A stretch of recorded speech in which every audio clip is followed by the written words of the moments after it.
The Jebusites looked over their city walls at the army camped out before them. A sea of humanity covered the normally barren plain, and the smell of stale war hung in the air. The guards on duty didn't feel nervous, though. After all, they'd heard their leader tell the enemy that even their blind and crippled would be able to keep them out. These walls protecting them would never fail. Little did these Jebusites realize that a king by the name of David was preparing to capture the city known as Jerusalem.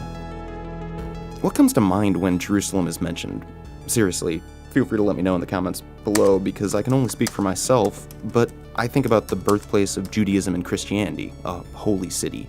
So if you've never really thought about this place geographically, here it is, located just north of a hilltop known as Mount Zion. That's also why Jerusalem is called Zion in the Old Testament. They're interchangeable names for the same place.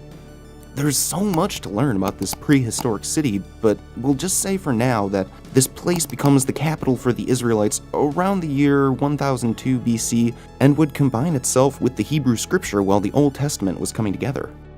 Jerusalem and Judaism are inseparable. This being said, it's not really talked about that there was a community and culture that was there before David and the Israelites laid siege. These people were the Jebusites, and they, like David and his crew after them, believed that God had given them this city for the rest of time. This belief was one of quite a few religions in the region, just not a very successful one. The Jebusites, like pretty much everyone else back then, would be exterminated and forgotten to time, and so would their religion. Lots of people have tried and failed to create religion that'll live forever.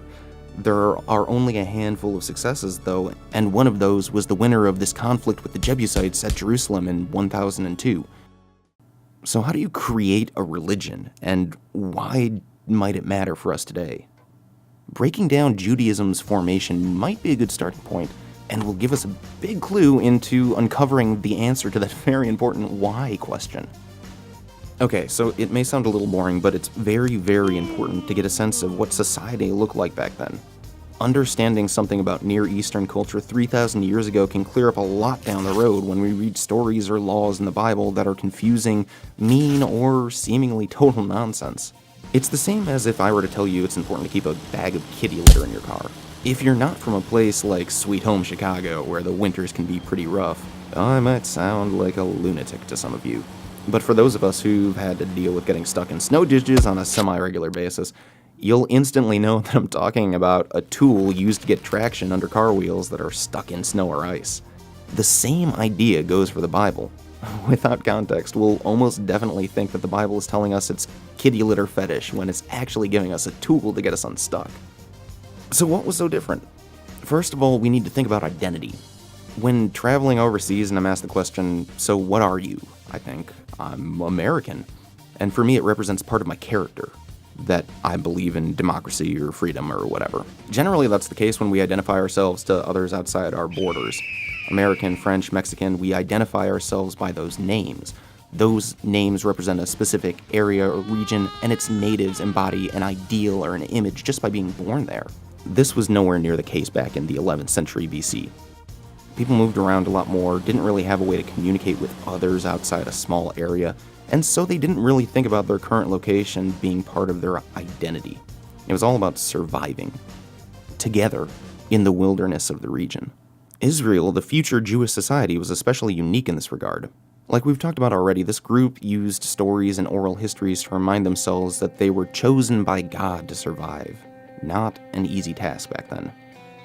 The book of Judges and 2 Samuel explain how these scattered tribes were constantly raided by more organized groups called city-states in the academic world, like the Philistines, and how in response they got leaders, aka judges, like Samson to take on smaller conflicts.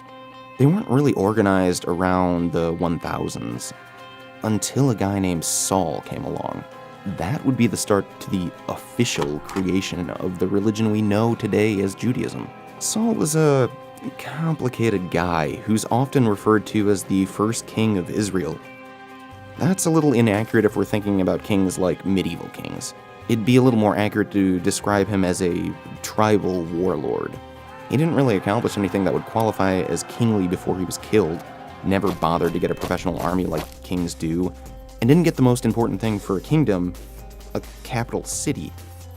He just brought Israel together and set the stage for the most important figure of this time period, and the guy who would be known for kicking the whole shebang off, King David.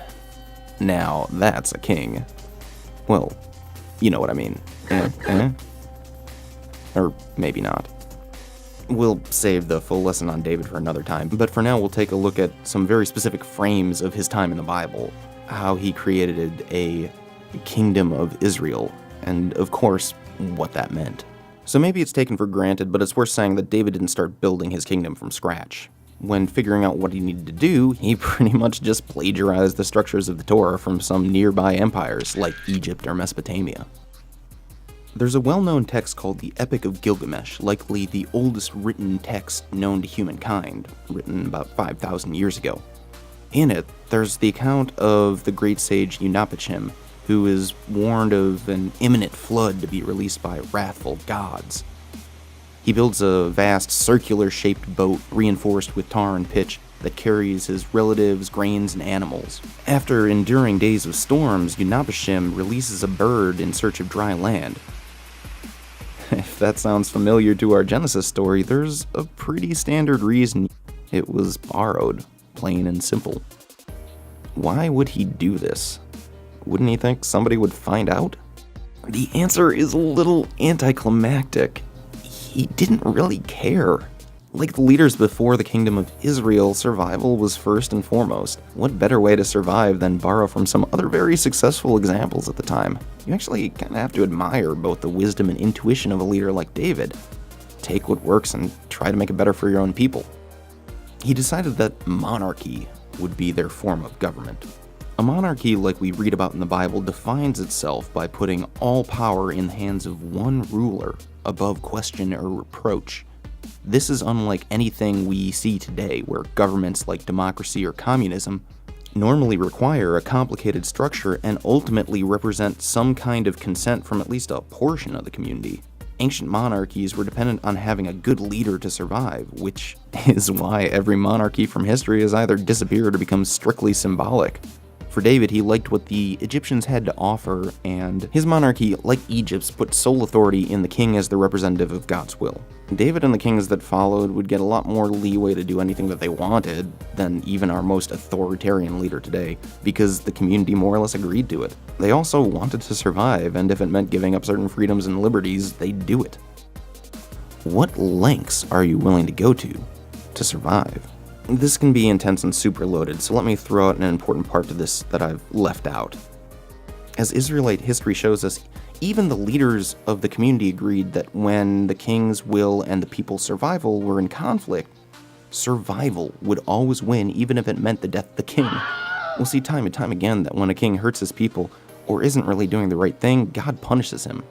So while David and his peers may be chosen, it's their responsibility to stay on the right path or else face the consequences. And it's right there. Hidden in plain sight, we find the answer to the question, why does it matter how a religion is created? For the first time in history, God sided with a group of people and not an area or region or king. God said to a people, you will survive and I will give you leaders to help you out. But this big promise comes with big responsibility, and you and your leaders have to live up to your end of the bargain. You have to live and rule following Zedekiah, a key Hebrew word defining the relationship between God and Israel. And yeah, I'm not the best speaker of biblical Hebrew, but this is a good enough pronunciation for now. You'll notice that your Bible will likely translate this term as righteousness, and it really is a cornerstone of our faith today. But before taking this definition at face value, let's think back to my kitty litter example. We need to understand how this isn't righteousness like we think of today. It'd take a lot more English words to accurately capture what Zedekiah meant to the people who originally spoke the language.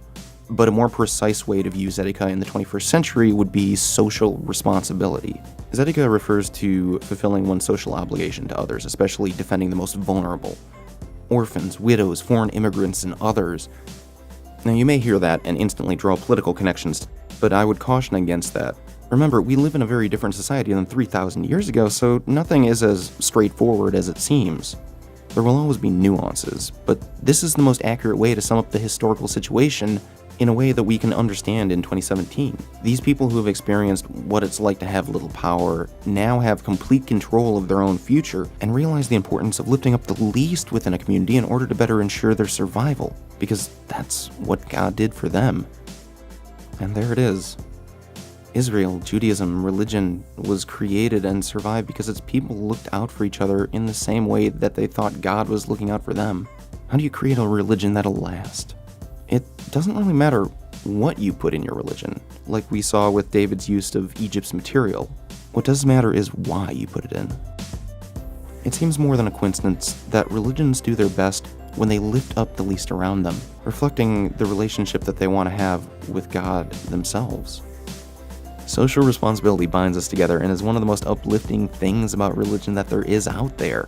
Understanding a little more about this history, the origins of how it came to be, and that history repeats itself, can help change our direction to a path of righteousness, indiscriminate love, and social responsibility that can only make the next generation stronger and better because of it.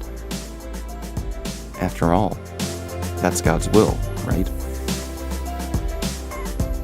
So until our paths cross again, may the peace of the God that surpasses all understanding be with you.